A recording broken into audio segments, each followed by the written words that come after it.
통장을 열어봤습니다. 6,247만 원.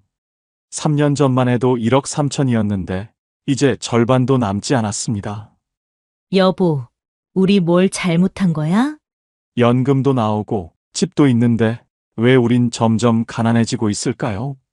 퇴직 후의 삶은 생각보다 훨씬 빠르게 변했습니다.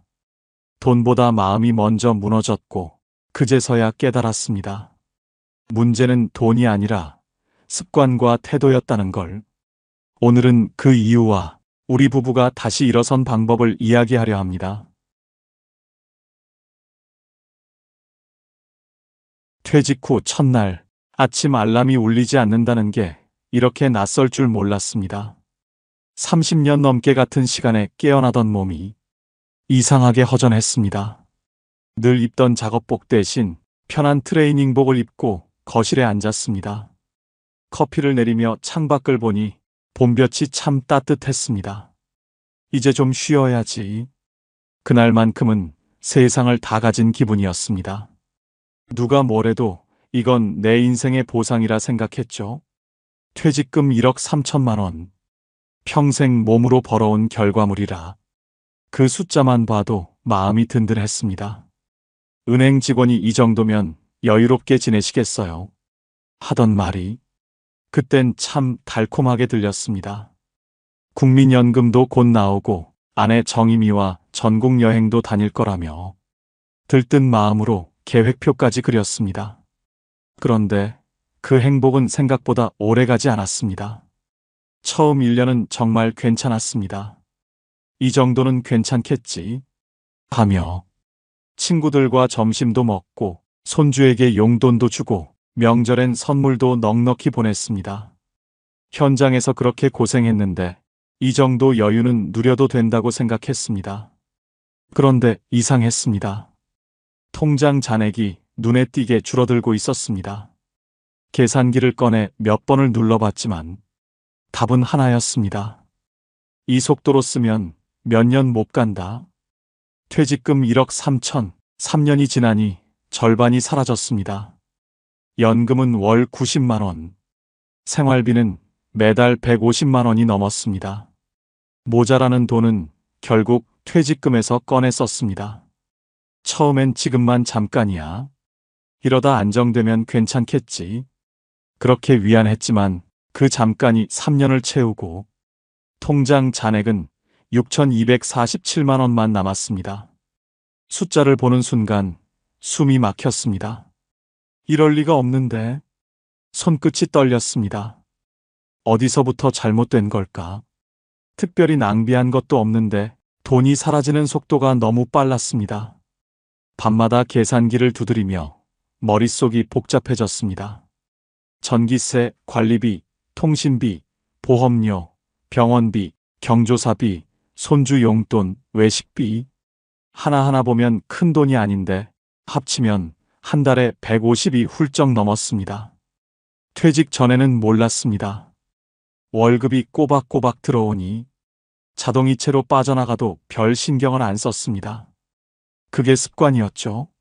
그 습관이 퇴직 후에도 그대로 남아 있었습니다. 그러다 문득 이런 생각이 들었습니다. 이러다 진짜 가난해지는 거 아닌가.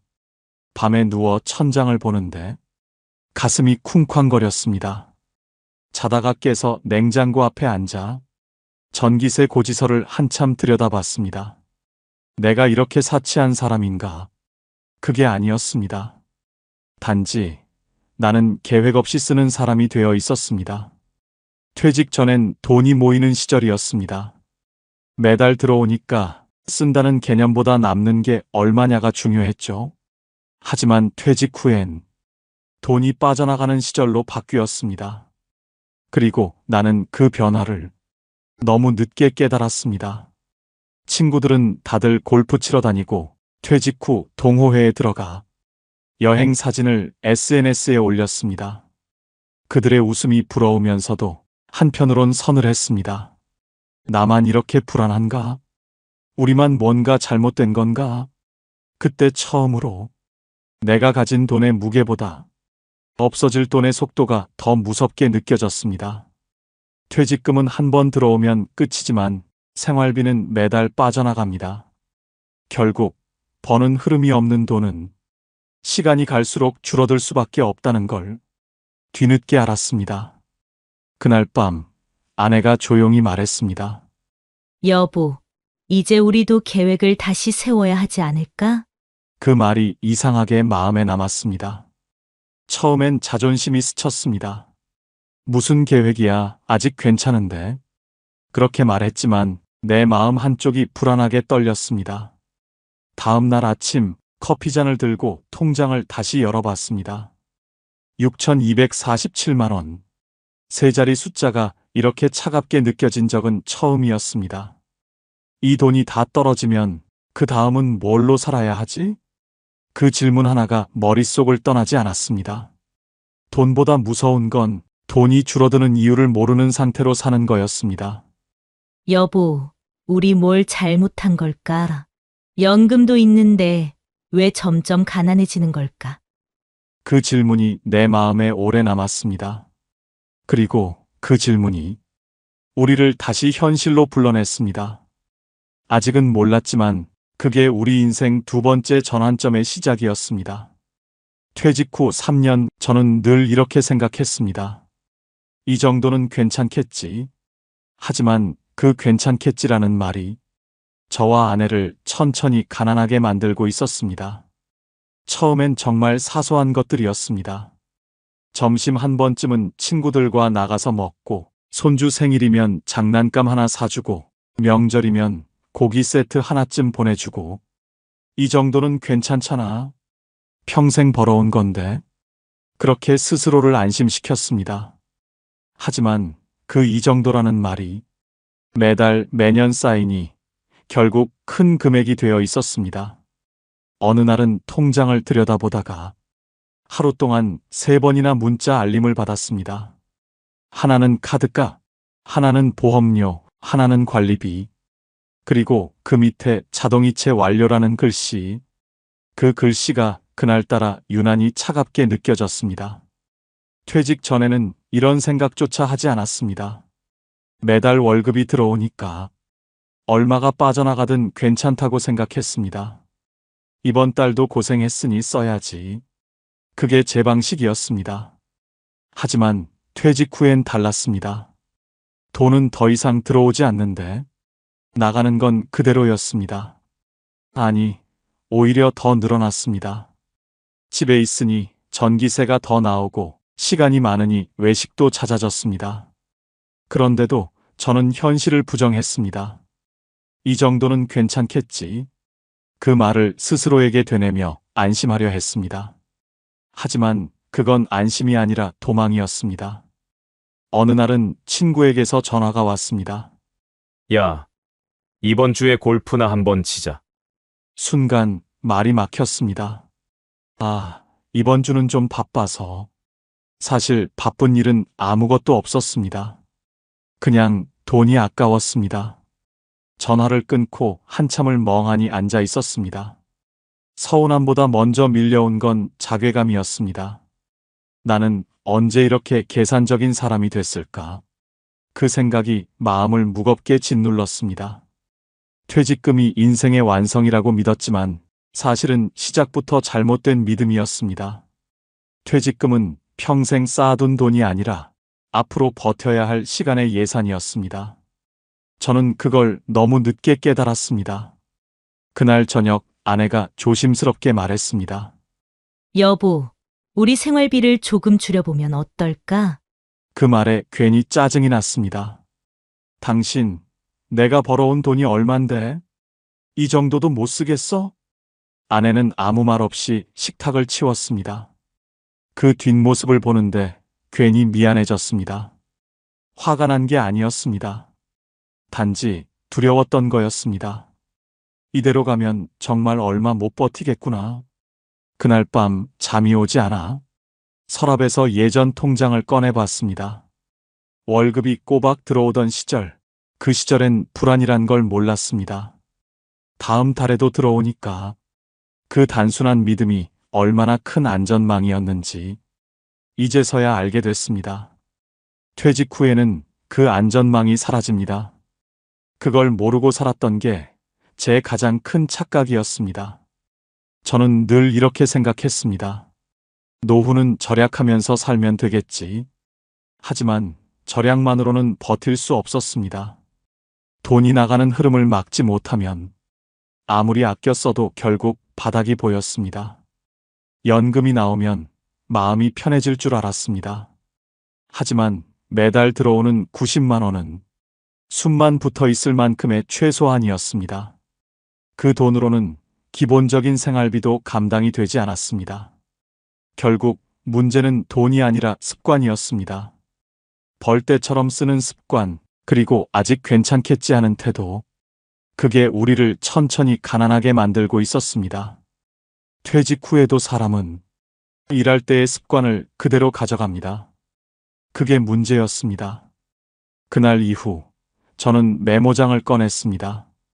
하루 지출을 하나하나 적어보기 시작했습니다. 커피 한 잔, 손주 용돈, 병원비까지. 그제야 알았습니다. 돈이 사라진 게 아니라 흘러가고 있었다는 걸. 그 흐름을 바로잡지 않으면 아무리 많은 퇴직금도 결국 남지 않는다는 걸 깨달았습니다. 그게 우리가 가난해진 진짜 이유였습니다. 며칠째 통장을 들여다보며 계산기를 두드리는 게 일상이 됐습니다. 숫자는 냉정했고 답은 언제나 같았습니다. 이대로면 몇 달도 못 버틴다. 그 생각이 머릿속을 떠나지 않았습니다. 그날 저녁 밥을 먹던 중 아내가 조심스럽게 말을 꺼냈습니다. 여보, 나 일 좀 나가볼까 해. 숟가락을 들던 제 손이 멈췄습니다. 일? 무슨 일? 요즘 반찬 가게에서 사람 구한대. 하루 4시간 정도 도와주면 된대. 그거라도 하면 생활비에 좀 보탬이 되잖아. 그 말을 듣는 순간 가슴 한쪽이 무겁게 내려앉았습니다. 아내 말이 틀린 건 아닌데 이상하게 마음이 복잡했습니다. 당신 이제 좀 쉬어. 평생 고생했잖아. 그 나이에 또 일을 나가면 몸 버려. 아내는 잠시 고개를 숙였다가 조용히 말했습니다. 그럼 당신이라도 파트타임이라도 구해보면 어때? 그 말에 가슴이 철렁 내려앉았습니다. 하지만 입에서는 단호하게 말이 튀어나왔습니다. 나는 이제 좀 쉬고 싶어. 평생 일했잖아. 젊은 사람들도 일 없다고 난리인데 내가 또 뭐 하라고? 아내는 대꾸하지 않았습니다. 그 조용한 표정이 오히려 더 불편했습니다. 말은 내가 더 세게 했는데 왜 이렇게 초라한 기분이 들까 싶었습니다. 그날 밤 혼자 거실에 앉아 있었습니다.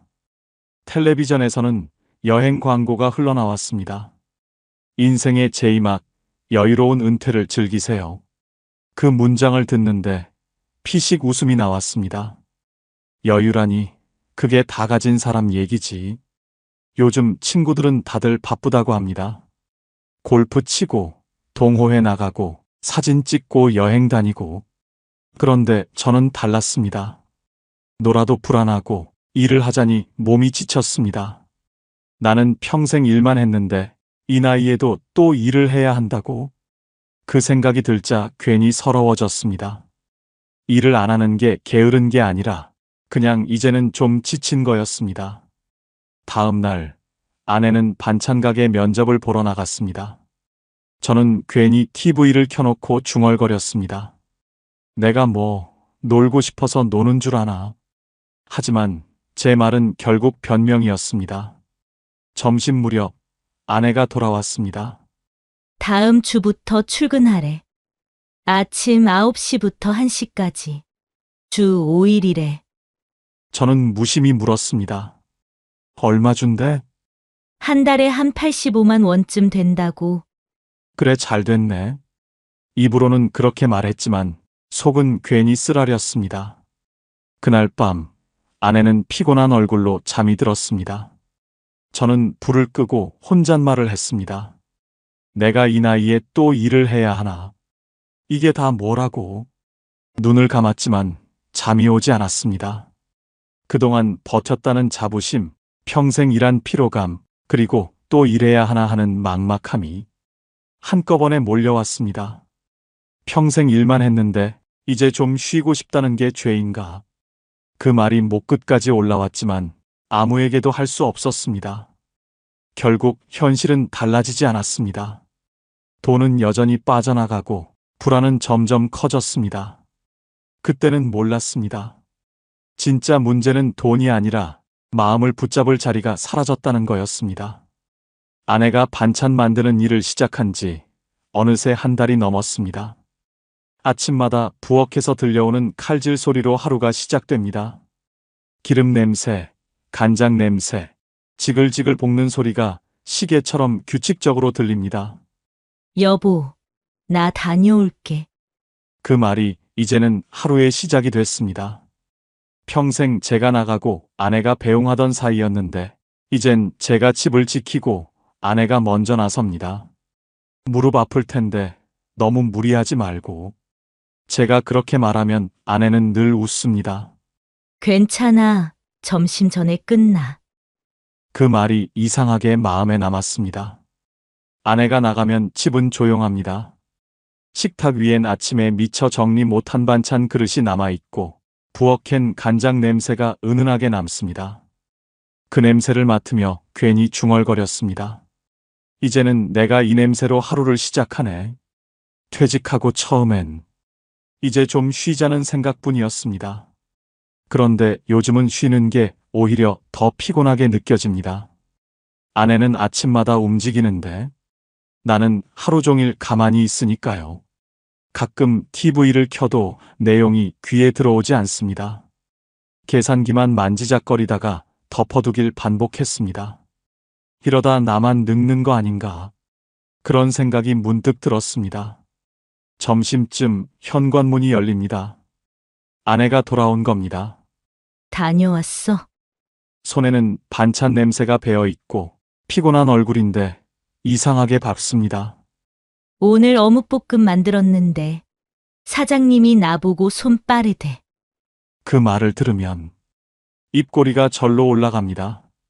그래, 잘 됐네. 짧게 그렇게 대답하면서도 속으론 묘하게 기분이 좋습니다. 식탁에 앉아 같이 점심을 먹었습니다. 아내가 만든 반찬을 먹으며 말했습니다. 이게 오늘 만든 거야? 응. 남은 재료 조금 챙겨왔어. 소박한 음식인데 이상하게 더 맛있었습니다.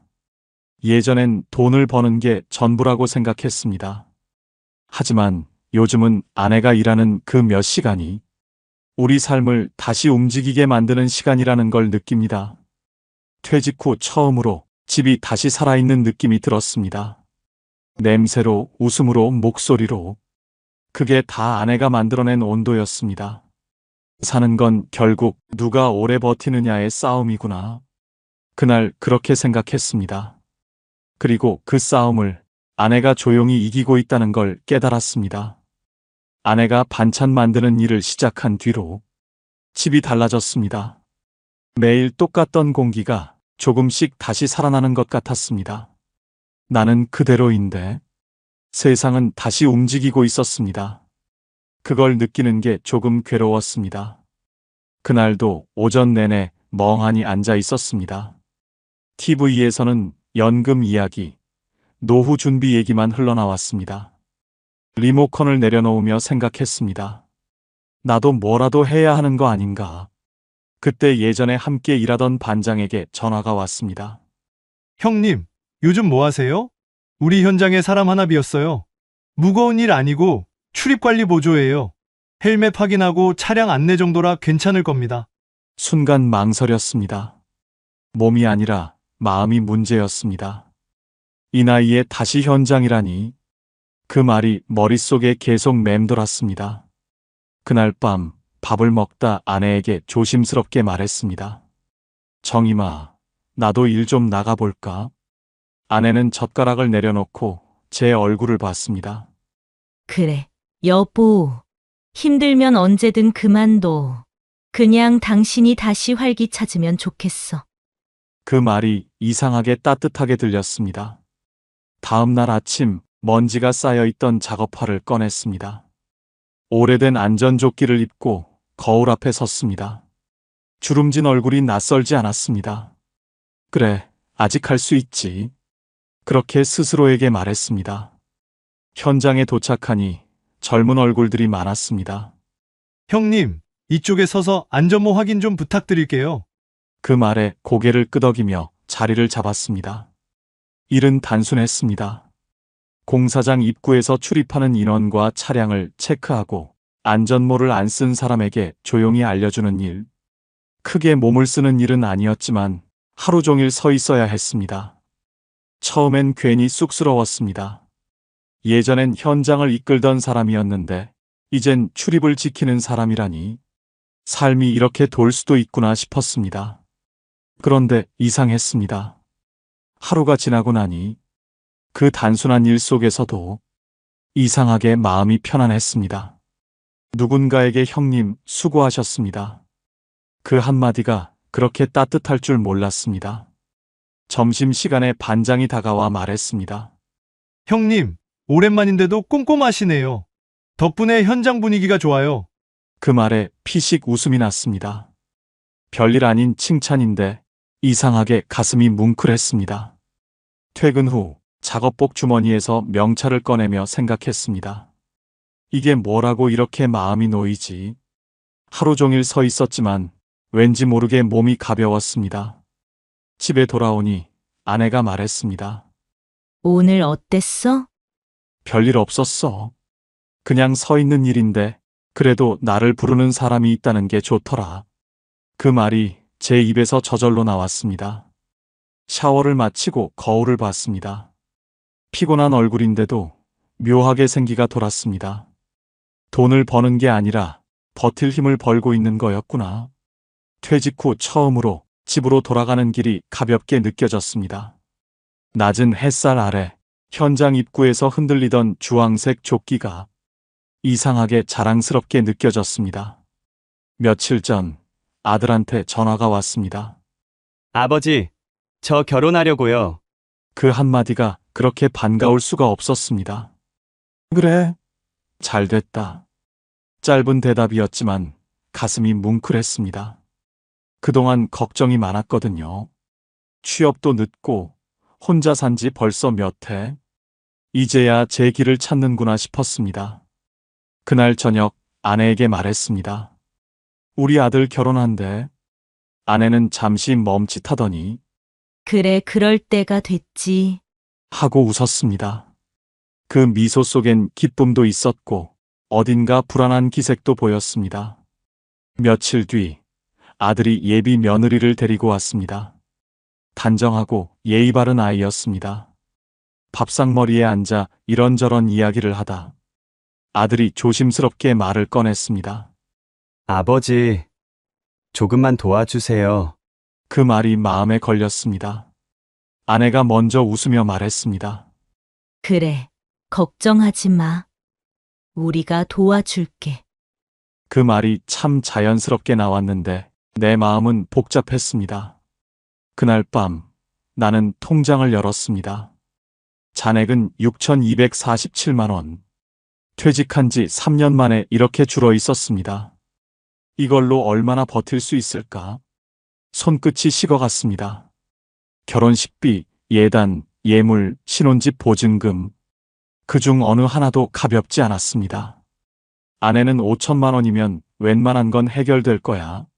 라고 했지만 그 숫자가 너무 크게 느껴졌습니다. 며칠 동안 계산기를 두드렸습니다. 한 번은 3천만 원까지만, 한 번은 4천만 원까지 줄여봤습니다. 그래도 부족했습니다. 결국 5천만 원이라는 숫자 앞에서 멈췄습니다. 은행에 가는 날 현금 인출기 앞에서 잠시 서 있었습니다. 화면에 뜬 금액을 보며 그래, 이건 아버지로서 해야 할 일이다. 그렇게 스스로를 설득했습니다. 송금 버튼을 누를 때 손끝이 살짝 떨렸습니다. 결혼식 날은 참 좋았습니다. 아들이 단정한 정장을 입고 서 있는 모습을 보는데 그동안의 시간들이 한꺼번에 스쳤습니다. 아들이 처음 걸음마 떼던 그때 처음 소풍 가던 날, 그리고 이 녀석이 초등학교에 입학하던 날까지. 그래, 이건 돈으로 따질 수 없는 일이지. 그 순간만큼은 진심으로 그렇게 생각했습니다. 식이 끝나고 집으로 돌아오는 길, 아내가 조용히 말했습니다. 그래도 잘 끝났네. 응, 근데 이제 우리 통장 비었겠네. 거의 그렇지. 그래도 후회는 안 하지? 아니, 그건 없지. 말은 그렇게 했지만 속으로는 뭔가 내려앉는 느낌이 들었습니다. 집에 와서 통장을 열었습니다. 잔액 1200만 원. 이게 전부구나. 그제야 실감이 났습니다. 그동안은 남아있는 돈을 시간처럼 여겼는데 이젠 그 시간조차 얼마 남지 않았습니다. 밤이 깊어갈수록 생각이 많아졌습니다. 퇴직금 1억 3천. 그게 줄어든 게 단지 세월 때문이 아니었습니다. 계획 없이 썼기 때문이었습니다. 쓸 땐 이유가 있었지만 흐름이 없으니 금세 바닥이 보인 거죠. 아내가 조용히 물었습니다. 이제 어떡할까? 이제는 진짜 계획 세워야지. 그럼 다음 달부터라도 같이 정리해 볼까? 그래, 우리 둘이 머리 맞대자. 그날 밤 나는 천장을 바라보다가 문득 생각했습니다. 돈을 버는 시절이 끝났다면 이제는 버티는 법을 배워야 한다. 그 생각이 이상하게 마음을 편하게 했습니다. 돈은 줄었지만 앞으로 어떻게 살아야 할지 처음으로 길이 보이기 시작했습니다. 결혼식이 끝나고 며칠이 지났습니다. 아들의 신혼여행 사진이 톡으로 하나둘 올라왔습니다. 바다 위로 빛이 반짝이고 웃는 얼굴에는 걱정이 없었습니다. 그 사진을 보며 저도 웃었지만 손끝은 여전히 묵직했습니다. 통장을 열었습니다. 잔액은 1200만 원. 숫자는 분명했지만 이 돈이 어디로 흘러가야 할지 막막했습니다. 돈보다 더 두려운 건 방향이 없는 상태였습니다. 퇴직 후 처음엔 괜찮았습니다. 이 정도면 버틸 수 있겠지. 그렇게 스스로를 안심시켰지만 결국 돈은 생각보다 훨씬 빠르게 줄었습니다. 그동안은 쓰는 이유만 있었지 지키는 방법은 없었습니다. 그날 밤 계산기를 꺼냈습니다. 생활비, 공과금, 관리비, 보험료, 병원비, 용돈. 적어도 한 달에 150만 원은 필요했습니다. 이러면 8개월이면 끝이네. 혼잣말이 새어나왔습니다. 그 말을 스스로 듣고 나니 이제는 정말 달라져야겠다는 생각이 들었습니다. 그때 문득 떠올랐습니다. 돈은 모으는 게 아니라 흐름을 만들어야 하는 거구나. 지금까진 한 통장에 모든 돈이 섞여 있었습니다. 쓸 이유는 다 달랐는데 돈은 한 줄로만 흘렀습니다. 그게 문제였습니다. 그날 밤 노트를 꺼냈습니다. 그리고 동그란 원 4개를 그렸습니다. 각각의 이름을 붙이기 시작했습니다. 첫 번째 원에는 생활비 주머니라고 썼습니다. 매달 나가는 고정 지출, 살기 위해 꼭 써야 하는 돈입니다. 이건 어쩔 수 없는 돈이니 매달 일정액을 고정으로 빼두기로 했습니다. 두 번째 원에는 비상주머니, 언제 닥칠지 모르는 돌발 상황을 대비하는 돈입니다. 아내가 허리를 다쳤을 때가 떠올랐습니다. 그때 그 돈이 없었다면 정말 막막했을 겁니다. 이건 절대 손대지 않는 돈으로 정했습니다. 세 번째 원에는 여유주머니, 한 달 살림을 마치고 조금이라도 남는 돈, 혹은 작은 수입이 생기면 이곳에 넣기로 했습니다. 가끔 외식하거나 손주에게 용돈을 줄 때 눈치 보지 않고 쓸 수 있는 주머니였습니다. 마지막 4번째 원에는 꿈주머니. 퇴직 후엔 다 끝난 줄 알았지만 아직도 하고 싶은 게 남아 있었습니다. 작은 텃밭을 가꾸고 가끔 바람 쐬며 커피 한 잔 마실 여유. 그런 사소한 꿈을 위한 돈이었습니다.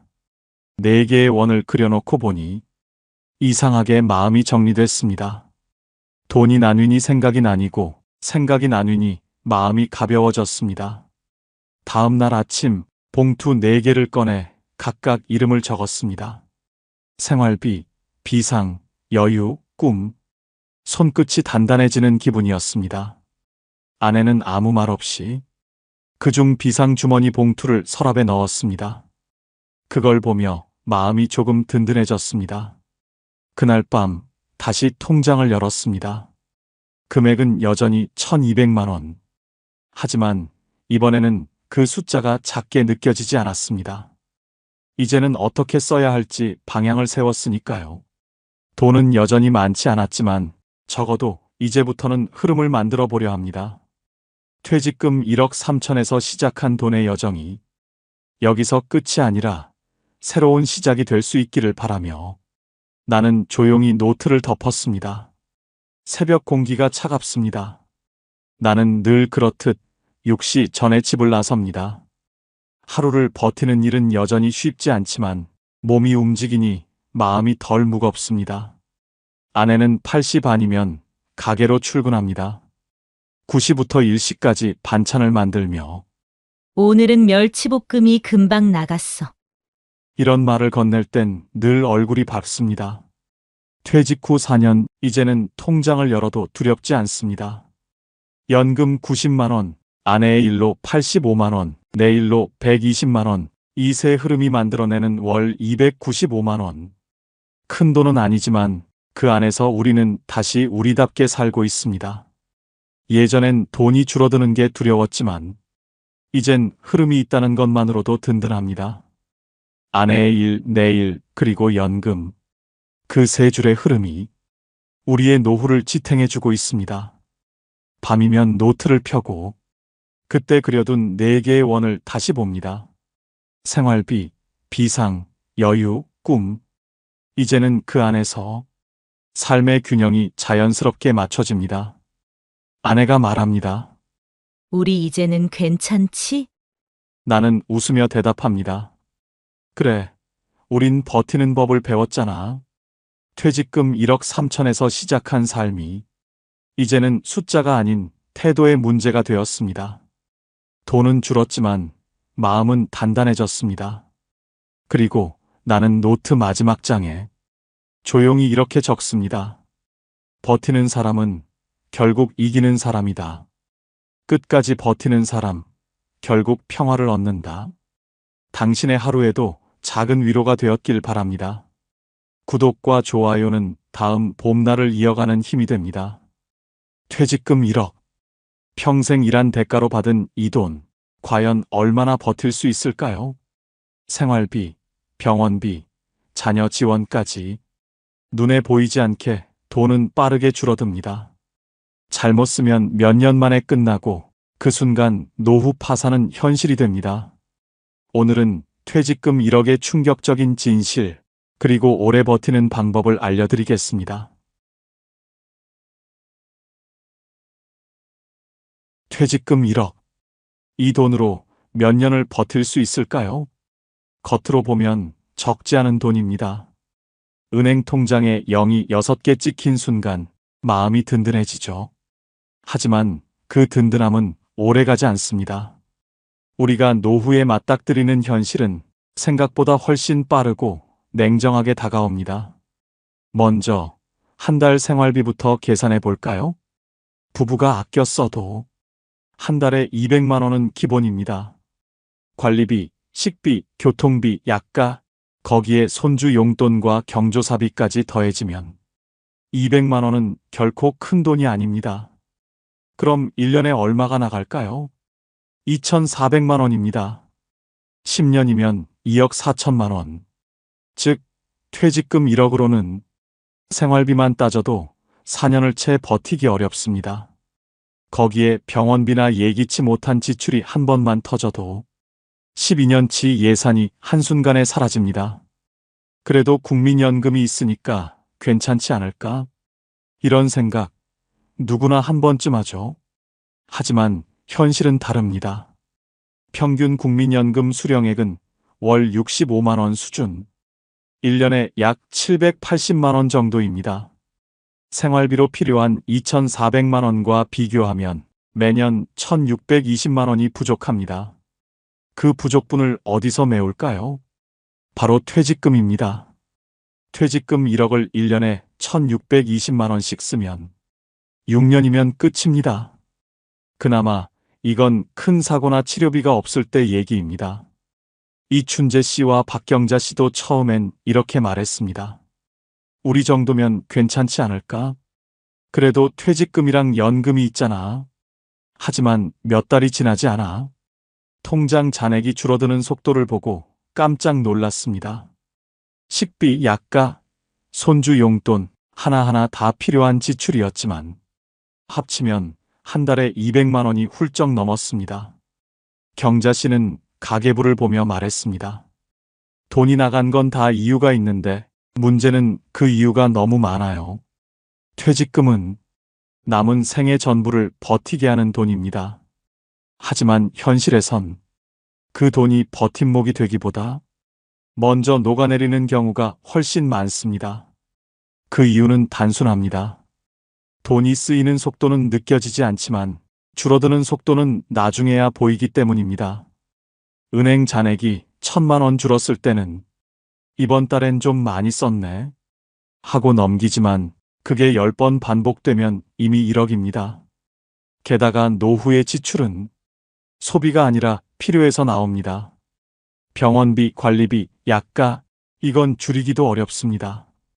한 번에 입원, 한 번에 수술이 몇 년치 생활비와 맞먹습니다.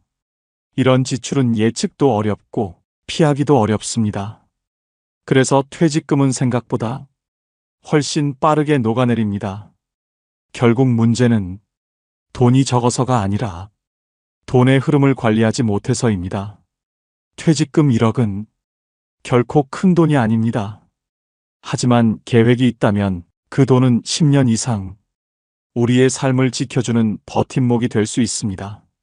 퇴직금은 단순히 한 덩어리의 돈이 아닙니다. 그 안엔 우리가 보낸 세월과 노동, 그리고 남은 인생이 담겨 있습니다. 그 돈을 어떻게 쓰느냐에 따라 앞으로의 10년, 아니 어쩌면 남은 생의 행복이 달라집니다. 이제 그 퇴직금이 왜 이렇게 빨리 줄어드는지 그 이유를 살펴보겠습니다. 퇴직금 1억. 생각보다 빨리 사라집니다. 그 시작은 언제나 이렇게 작습니다. 이 정도는 괜찮겠지. 이건 꼭 필요한 거니까. 지금만 쓰고 다음 달엔 아끼면 되지. 하지만 그 한 번쯤 괜찮겠지가 퇴직금의 생명을 갉아먹습니다. 처음에는 돈이 잘 안 줄어든 것처럼 보입니다. 잔고도 꽤 있고 아직 여유가 느껴지죠. 그래서 마음이 조금씩 느슨해집니다. 은퇴했는데 한 번쯤 외식해도 되잖아. 손주 옷 사주는 재미가 있어야지. 이번 달엔 친구랑 여행 한번 가야겠다. 그렇게 몇 번을 반복하다 보면 어느새 퇴직금의 절반이 사라집니다. 이춘재 씨는 65세에 은퇴했습니다. 그의 퇴직금 1억으로 부인 박경자 씨는 새 출발을 꿈꿨습니다. 하지만 3년이 지나자 통장에는 800만 원이 남아 있었습니다. 경자 씨는 말했습니다. 언제 이렇게 줄었는지도 모르겠어요.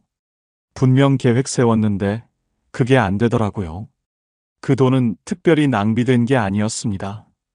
병원비, 자녀 결혼 지원금, 그리고 손주 돌잔치 축의금까지 모두 가족을 위해 쓴 돈이었습니다. 하지만 가족을 위한 돈이 가족의 미래를 흔들어버린 셈이 됐죠. 퇴직금이 사라지는 이유는 절대 큰 사건 하나 때문이 아닙니다. 작은 일상의 지출이 매일 조금씩 눈에 보이지 않게 새어나가기 때문입니다. 한 달에 병원비 10만 원, 손주 용돈 10만 원, 자녀 도와준다고 20만 원, 그 세 가지를 합치면 40만 원. 1년이면 480만 원. 10년이면 4,800만 원입니다. 이게 바로 퇴직금이 녹아내리는 속도입니다. 거기에 예상치 못한 일은 반드시 찾아옵니다. 냉장고가 고장나고 보일러가 멈추고 치과 치료비가 수십만 원이 나옵니다. 이럴 때 대부분 이렇게 말하죠. 그래, 이런 건 어쩔 수 없지. 맞습니다. 어쩔 수 없습니다. 하지만 그게 1년에 몇 번씩 반복될 뿐입니다. 돈이 빠져나가는 이유는 단 하나. 계획 없이 쓰기 때문입니다. 퇴직금은 월급이 아닙니다. 그런데 우리는 여전히 퇴직금에서 월급을 꺼내 쓰듯 씁니다. 마치 다음 달에도 들어올 것처럼요. 퇴직금이 무너지는 또 하나의 이유, 바로 자녀 지원입니다. 우리 애 힘들다는데 어떻게 안 도와? 한 번만 도와주면 다시 안 그럴 거야. 하지만 그 한 번이 두 번이 되고 세 번이 되고 결국 부모의 노후를 갉아먹습니다. 물론 자식을 돕는 마음 이해합니다.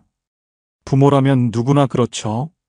하지만 진짜 도움은 돈을 주는 것이 아니라 내가 끝까지 버틸 수 있는 것입니다. 내가 무너지면 결국 자식도 무너집니다. 그리고 마지막으로 퇴직금이 줄어드는 가장 큰 이유는 착각입니다. 나중에 이 돈으로 불리면 되지. 지금은 예금 이자도 높잖아. 다시 벌 수도 있겠지. 하지만 현실은 냉정합니다. 노후엔 돈이 들어오는 속도보다 돈이 나가는 속도가 훨씬 빠릅니다. 퇴직금은 우리를 지켜주는 방패가 아니라 시간을 버는 임시방편에 불과합니다. 그걸 모르고 쓰면 생각보다 훨씬 빨리 끝이 옵니다. 지금 통장 잔고가 아직 여유롭다고 느껴진다면 그건 착각일지도 모릅니다. 퇴직금의 절반은 앞으로 쓸 돈이 아니라 이미 정해진 지출입니다. 그 사실을 깨닫는 순간부터 돈은 비로소 오래 버티기 시작합니다. 퇴직금 1억을 오래 버티게 하려면 무조건 주머니를 나눠야 합니다. 이춘재 씨 부부는 퇴직 직후 돈을 한 통장에 넣어두고 쓰기 시작했습니다. 하지만 얼마 지나지 않아 통장 잔액이 빠르게 줄어드는 걸 보고 깜짝 놀랐습니다. 어디서 새는지도 모른 채 돈이 줄어들고 있었던 겁니다. 그때 박경자 씨가 말했습니다. 생활비랑 병원비, 여행비를 따로 나누면 덜 불안할 것 같아요. 이 말에서 지출 주머니 전략이 시작됐습니다. 퇴직금 1억, 이렇게 나누는 것이 가장 현실적입니다. 생활비 주머니 40%, 약 4천만 원. 이 돈은 앞으로 몇 년간 매달 꺼내 쓰는 생활비입니다. 국민연금 65만 원과 합쳐 한 달 생활비 200만 원 기준으로 계획을 세우면 퇴직금에서 매달 약 135만 원씩 보충하면 됩니다. 생활비 주머니는 은행 예금이나 CMA처럼 언제든 꺼내 쓸 수 있는 곳에 두세요. 이 주머니는 생활의 숨통입니다. 하지만 절대 여기에 비상금, 자녀 지원금, 선물비를 섞지 마세요. 생활비 주머니는 말 그대로 살기 위한 돈만 있어야 합니다. 두 번째는 투자 수익 주머니 30%, 약 3천만 원. 이 돈은 돈을 조금이라도 불리는 용도입니다. 노후 자산의 핵심은 잃지 않는 투자입니다. 안정적인 채권형 펀드, 배당률이 꾸준한 우량 배당주처럼 현금 흐름이 정기적으로 들어오는 상품이 좋습니다. 목표 수익률은 연 3에서 5% 수준이면 충분합니다. 연 3%만 잡아도 3천만 원에서 매년 90만 원, 5%라면 150만 원의 수익이 생깁니다. 이 돈은 생활비 일부를 보충해주고 퇴직금 소진 속도를 늦춰줍니다. 투자 주머니의 원칙은 하나입니다. 절대 원금을 건드리지 말 것. 생활비가 부족하다고 이 주머니를 뺐으면 다음 해엔 수익이 사라집니다. 춘재 씨는 말했습니다. 이건 돈을 불리기보다 시간을 사는 투자네요. 세 번째는 비상금 의료 주머니 20%, 약 2천만 원. 이건 절대 손대면 안 되는 돈입니다. 병원비, 응급 상황, 집수리, 사고 등 예상치 못한 일이 생겼을 때만 써야 합니다. 특히 나이가 들수록 의료비 지출은 생각보다 큽니다. 실손 보험이 있더라도 비급여 항목은 여전히 본인 부담이 큽니다. 비상금 주머니는 현금으로 일부 보관하고 나머지는 예금에 넣어두는 식으로 즉시 사용할 수 있도록 하세요. 이 주머니 덕분에 갑작스러운 사건이 생겨도 생활비 주머니를 무너뜨리지 않을 수 있습니다. 마지막은 여가 행복 주머니 10%, 약 1천만 원. 이 돈은 마음의 여유를 위한 주머니입니다. 여행, 취미, 손주 선물, 외식 등 즐거움을 위해 써야 하는 돈입니다. 은퇴 후 모든 걸 아끼면 돈은 남아도 마음이 무너집니다. 박경자 씨는 말했습니다. 우리가 평생 일만 했잖아요. 이제는 조금은 써야죠. 이 주머니는 소비의 죄책감을 줄여줍니다. 계획된 행복은 낭비가 아닙니다. 퇴직금의 주머니를 이렇게 4개로 나누면 돈의 성격이 명확해지고 돈이 새는 길을 막을 수 있습니다. 하나의 통장은 위험합니다. 하지만 4개의 주머니는 안전합니다. 이건 단순한 분배가 아니라 10년을 버티는 시스템입니다. 이춘재 씨 부부는 이제 각 주머니를 매달 점검하며 어디에 얼마가 남았는지를 함께 확인합니다. 돈을 나누는 일, 그것이 바로 노후를 지키는 첫 번째 전략입니다. 이제 그 주머니를 지키는 방법, 즉 원칙을 이야기하겠습니다. 퇴직금 1억, 이 돈을 받은 사람 대부분은 이렇게 말합니다. 이 돈으로 뭘 해야 할까? 하지만 그 다음 말이 더 중요합니다. 이 돈으로 뭘 하면 안 될까? 노후 자산에서 가장 위험한 건 무엇을 해야 할지 모르는 것보다 아는 척하며 움직이는 것입니다. 퇴직 직후 많은 사람들이 이런 전화를 받습니다. 요즘 이거 수익률 좋아요. 은행 이자보다 훨씬 높습니다. 안정적인 상품이에요. 걱정 마세요. 이 한마디에 마음이 흔들립니다. 평생 모은 돈을 놀릴 수는 없으니까요. 하지만 이때부터 위험이 시작됩니다. 이춘재 씨는 67세에 은퇴했습니다. 퇴직금 1억 2천만 원 중 일부를 지인의 추천으로 고수익 펀드에 넣었습니다. 월 1%만 나와도 은행보다 훨씬 낫죠. 그 말을 믿었습니다. 처음 몇 달은 괜찮았습니다. 이자도 꾸준히 들어왔고 수익률도 나쁘지 않았습니다. 하지만 1년 뒤 그 펀드는 흔적도 없이 사라졌습니다. 지인은 연락이 끊겼고 춘재 씨의 퇴직금도 함께 사라졌습니다. 이건 특별한 사례가 아닙니다. 지금 이 순간에도 누군가는 확실한 수익이라는 말에 속고 있습니다. 노후 자산의 가장 큰 적은 욕심이 아니라 안심입니다. 괜찮을 거야. 이건 안전하대. 그 말이 들리는 순간 이미 위험은 시작된 겁니다. 은퇴 이후의 돈은 잃지 않는 것이 곧 버는 것입니다. 연 3%라도 꾸준히 버는 게 한순간에 30%를 잃는 것보다 훨씬 낫습니다. 노후 자산의 3가지 원칙. 첫째, 모르는 상품에는 절대 투자하지 말 것. 이해가 안 되면 하지 않는 게 답입니다. 둘째, 고수익에는 반드시 고위험이 따른다. 이건 세상의 법칙입니다. 셋째, 남의 조언은 참고만 할 것. 친구가 했다는 이유로, 지인이 벌었다는 이유로 따라하면 결국 잃는 건 나 자신입니다.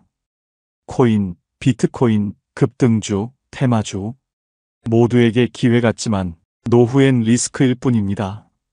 젊을 땐 다시 벌 수 있지만 노년의 돈은 한 번 잃으면 끝입니다.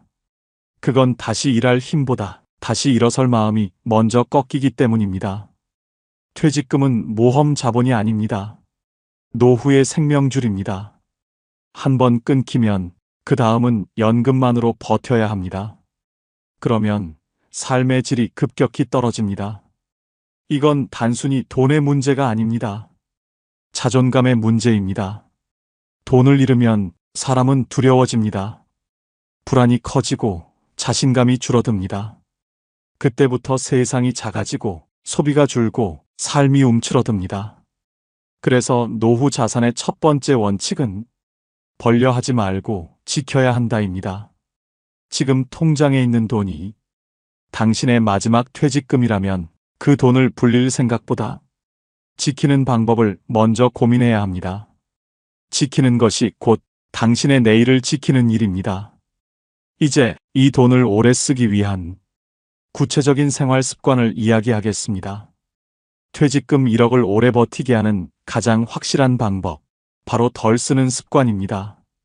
사람들은 퇴직 후 이 돈으로 뭘 투자할까를 먼저 고민하지만 진짜 중요한 건 이 돈을 어떻게 아낄까입니다. 돈을 버는 건 어렵지만 줄이는 건 결심 하나로 시작할 수 있습니다. 그리고 그 결심이 퇴직금의 수명을 2배로 늘립니다. 이춘재 씨 부부의 한 달 생활비는 220만 원이었습니다. 퇴직 직후에는 이 정도면 괜찮지라고 생각했죠. 하지만 박경자 씨가 가계부를 꼼꼼히 써보니 줄일 수 있는 항목이 의외로 많았습니다. 보험료, 통신비, 구독 서비스, 외식비, 하나씩 손대자 한 달에 30만 원이 절약됐습니다. 먼저 보험입니다. 춘재 씨는 직장 다닐 때 들었던 보험을 그대로 유지하고 있었습니다. 보장은 겹치고 필요 없는 특약도 여러 개였죠. 부부는 함께 보험 증서를 꺼내놓고 정말 필요한 보장만 남겼습니다. 의료비, 실손, 상해 이 3가지를 제외하고는 모두 정리했습니다. 그렇게만 해도 한 달에 10만 원, 1년에 120만 원이 남았습니다. 다음은 통신비입니다. 두 사람 모두 10만 원 넘는 요금제를 쓰고 있었습니다. 하지만 데이터 사용량을 확인해 보니 매달 절반도 쓰지 않았습니다. 결국 두 사람 모두 알뜰 요금제로 변경했습니다. 매달 8만 원, 1년이면 96만 원이 아껴졌습니다. 그리고 구독 서비스, 영화, 음악, 드라마, 신문, 클라우드 저장소까지 손에 꼽아보니 월 5개나 있었습니다. 박경자 씨는 말했습니다. 안 쓰는데 그냥 내고 있었어요. 생각보다 많더라고요. 넷 중 셋을 해지하자 한 달에 2만 원, 1년이면 24만 원이 절약됐습니다. 이건 얼마 안 하잖아. 그 말이 바로 함정입니다. 그 얼마 안 되는 돈이 매달, 매년 쌓이면 퇴직금에 큰 구멍이 됩니다. 마지막은 외식비입니다. 춘재 씨 부부는 퇴직 후 주 2회 이상 외식을 했습니다. 하지만 어느 날, 한 달 외식비를 합쳐보니 30만 원이 넘었습니다. 그때부터 원칙을 세웠습니다. 외식은 주 1회, 특별한 날만. 그렇게 바꾸니 한 달에 10만 원 이상이 아껴졌고 그 돈으로 냉장고를 새로 샀습니다. 박경자 씨는 웃으며 말했습니다. 아끼니까 불편할 줄 알았는데 오히려 마음이 편해졌어요. 이렇게 4가지만 고쳐도 한 달 30만 원, 1년에 360만 원, 10년이면 3,600만 원이 남습니다. 퇴직금의 3분의 1이 습관 하나로 지켜지는 셈입니다. 절약은 기술이 아닙니다. 습관이고 선택입니다. 오늘 커피 한 잔을 덜 마시며 이건 내 내일을 위한 돈이다. 이렇게 생각해 보세요. 작은 돈이 쌓여 큰 시간을 버티게 해줍니다. 춘재 씨 부부는 이제 통장 잔액보다 지출표를 더 자주 봅니다. 그 표 안에 자신들의 노후가 걸려 있기 때문입니다. 노후의 여유는 돈이 많은 데서 오지 않습니다. 흐름을 아는 데서 옵니다. 퇴직금 1억을 지키는 첫걸음은 새는 돈을 막는 습관에서 시작됩니다.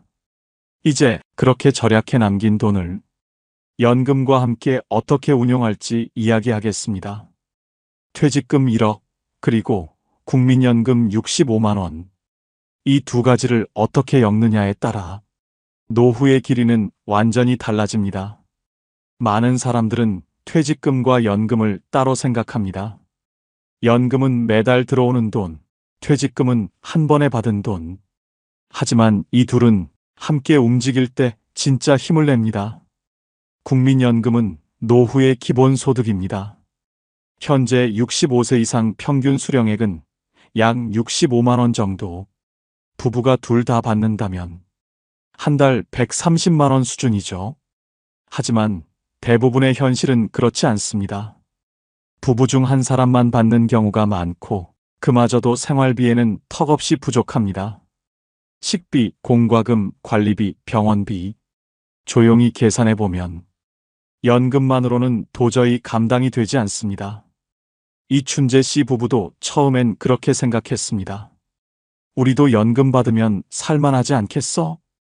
하지만 막상 통장에 찍힌 금액을 보고 경자 씨는 한참 동안 말이 없었습니다. 퇴직금은 단순한 목돈이 아니라 연금을 보완하는 보조금으로 써야 합니다. 예를 들어 한 달 생활비를 200만 원으로 잡으면 국민연금 65만 원을 먼저 채우고 나머지 135만 원을 퇴직금에서 꺼내 쓰는 식입니다. 그렇게 하면 퇴직금 1억은 약 7년 8개월을 버틸 수 있습니다. 생활비를 조금만 줄여 180만 원으로 맞추면 그 기간은 9년 3개월 이상으로 늘어납니다. 경자 씨는 계산기를 두드리며 말했습니다. 이렇게만 해도 2년은 더 버티네. 그게 얼마나 큰 차이인지 몰랐어요. 퇴직금이 줄어드는 건 자연스러운 일입니다. 하지만 문제는 속도입니다. 생활비 주머니에서 돈이 빠져나가도 투자 수익 주머니에서 매달 이자가 들어오면 흐름이 안정됩니다. 연 3%만 나와도 3천만 원 투자금에서 매년 90만 원, 한 달 약 7만 5천 원이 보충됩니다. 이 작은 흐름이 퇴직금의 수명을 12년 더 늘려줍니다. 춘재 씨는 말했습니다. 처음엔 투자란 말만 들어도 겁났어요. 근데 지금은 수익보다 안정이 먼저라는 걸 알겠어요. 연금과 퇴직금의 조합은 고정 수입과 보완 자금의 균형입니다. 연금은 시간을 벌어주는 돈, 퇴직금은 부족한 시간을 채워주는 돈입니다. 하지만 순서를 잘못 잡으면 균형이 무너집니다. 첫째, 생활비는 연금으로 기본을 채우고 퇴직금은 월 단위 보조금으로만 사용합니다. 둘째, 비상 상황이 아니면 퇴직금 원금은 절대 건드리지 않습니다. 셋째, 투자 수익 주머니는 생활비 보충용으로만 쓰고 새로운 투자를 위한 모험 자금으로 쓰지 않습니다. 박경자 씨는 이렇게 말했습니다. 이제 연금 들어오는 날이 기다려져요. 예전엔 돈이 빠져나가는 게 무서웠는데 지금은 흐름이 보이니까 마음이 편해졌어요. 그 말은 단순한 감정이 아닙니다. 노후의 핵심은 예측 가능성입니다. 언제, 얼마나 들어오고 얼마나 나가는지를 알면 불안이 줄고 계획이 생깁니다. 돈의 흐름이 보이면 미래가 덜 두렵습니다. 퇴직금은 버티는 힘, 연금은 숨 쉬는 힘입니다. 둘 중 하나라도 없으면 균형이 무너집니다. 퇴직금은 시간을 나누어 쓰는 돈, 연금은 삶을 지탱하는 돈으로 역할을 구분해야 합니다. 그때 비로소 1억은 단순한 돈이 아니라 당신의 10년을 지켜주는 든든한 버팀목이 됩니다. 이제 다음으로 그 돈을 오래 버티게 하는 마음의 힘, 노후의 태도에 대해 이야기하겠습니다. 퇴직금 1억을 어떻게 쓰느냐보다 어떤 마음으로 쓰느냐가 더 중요합니다.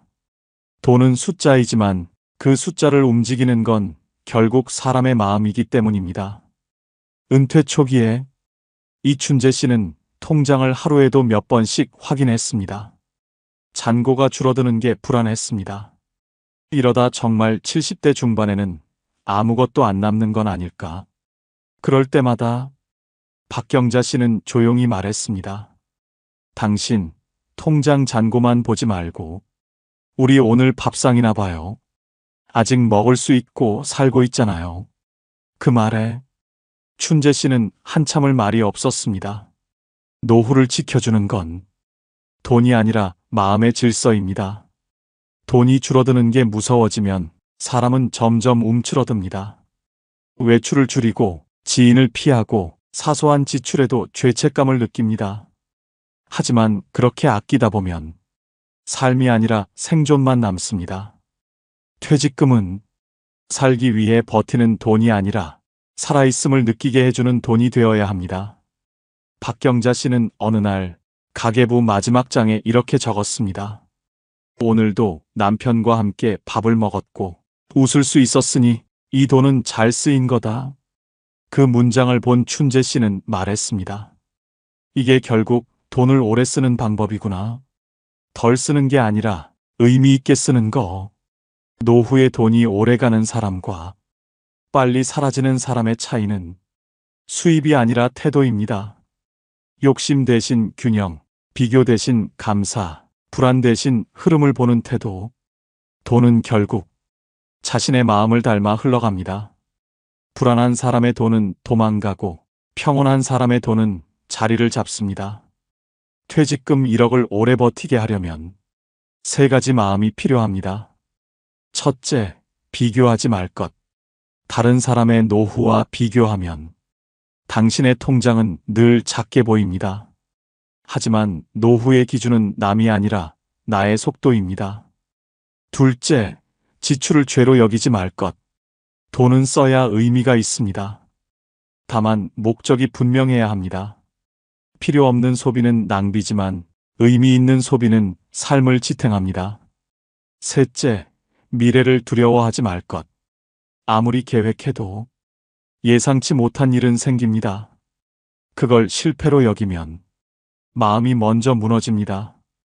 불안은 돈을 지키지 못합니다. 오히려 불안을 다루는 마음이 돈을 오래 지켜줍니다. 이춘재 씨는 이제 통장을 매일 보지 않습니다. 한 달에 한 번 박경자 씨와 함께 커피를 마시며 정리합니다. 잔액을 보며 불안해하던 예전과 달리 이제는 그 숫자를 보고 서로 안심합니다. 우리가 아직 버티고 있네. 응, 잘하고 있어. 그 대화 하나가 노후를 버티게 하는 또 다른 힘이 되었습니다. 퇴직금은 결국 얼마 남았는가의 싸움이 아니라 어떤 마음으로 쓰고 있는가의 싸움입니다. 돈은 언젠가 사라집니다. 하지만 그 돈으로 쌓인 시간과 기억은 남습니다. 이춘재 씨 부부의 통장에는 숫자는 줄었지만 함께한 하루의 의미가 늘어갔습니다. 그게 바로 퇴직금 1억을 끝까지 버티게 하는 힘이었습니다. 이춘재 씨 부부의 통장엔 이제 처음보다 훨씬 적은 금액이 남았습니다. 하지만 그들은 말합니다. 이제야 돈의 쓰임을 알겠어요. 퇴직금 1억을 다 쓰지 않는 게 목적이 아니었습니다. 그 돈으로 함께 버티는 시간을 늘리는 것, 그게 진짜 목표였습니다. 퇴직 후 5년, 큰 사고 없이 매달 생활비를 지키며 부부는 조금씩 리듬을 만들어 왔습니다. 아침엔 함께 시장을 보고, 점심엔 동네 공원을 걷고, 저녁엔 하루의 지출을 가볍게 점검합니다. 돈이 줄어드는 대신 하루가 더 단단해졌습니다. 사람들은 말합니다. 노후엔 돈이 있어야 행복하다. 하지만 이춘재 씨는 이렇게 말합니다. 돈이 행복을 주진 않아요. 그저 불행을 늦출 뿐이죠. 진짜 행복은 오늘을 무너지지 않게 사는 겁니다. 그 말에 박경자 씨가 웃으며 덧붙입니다. 그래도 그 불행을 늦춰준 게 우리 퇴직금이잖아요. 그들의 대화엔 계산이 아닌 여유가 담겨 있었습니다. 퇴직금은 언젠가 사라집니다. 하지만 그 돈으로 만든 질서는 남습니다. 지출 주머니를 나누고 필요한 것과 욕심을 구분하고 의미 있는 소비를 이어가는 습관. 이건 돈이 끝나도 이어집니다. 그게 바로 진짜 자산입니다. 노후의 진짜 부자는 많이 가진 사람이 아니라 끝까지 버티는 사람입니다. 퇴직금 1억이든 5천만 원이든 그 금액이 인생을 결정하지 않습니다. 중요한 건 그 돈을 얼마나 오래 의미 있게 마음 편히 쓸 수 있느냐입니다. 이춘재 씨 부부는 이제 매달 첫째 주 일요일에 통장을 함께 봅니다. 이번 달은 좀 남았네. 좋아. 그럼 손주 선물 사자. 그 대화 속엔 불안이 없습니다. 계획과 여유, 그리고 신뢰가 있습니다. 퇴직금은 숫자였지만 그 숫자가 그들의 관계를 단단하게 만들었습니다. 퇴직금 1억. 그 돈은 언젠가 사라집니다. 하지만 그 돈을 지키려 했던 마음, 그 시간의 기록은 남습니다. 그리고 그 기록이 다음 세대에게 말해줍니다. 돈은 끝나도 삶은 계속된다. 이제 당신에게 묻습니다. 당신의 퇴직금은 얼마나 오래 버틸 수 있을까요? 그리고 그 돈을 어떤 마음으로 쓰고 싶으신가요? 오늘 영상이 도움이 되셨다면 구독과 좋아요 부탁드립니다. 감사합니다.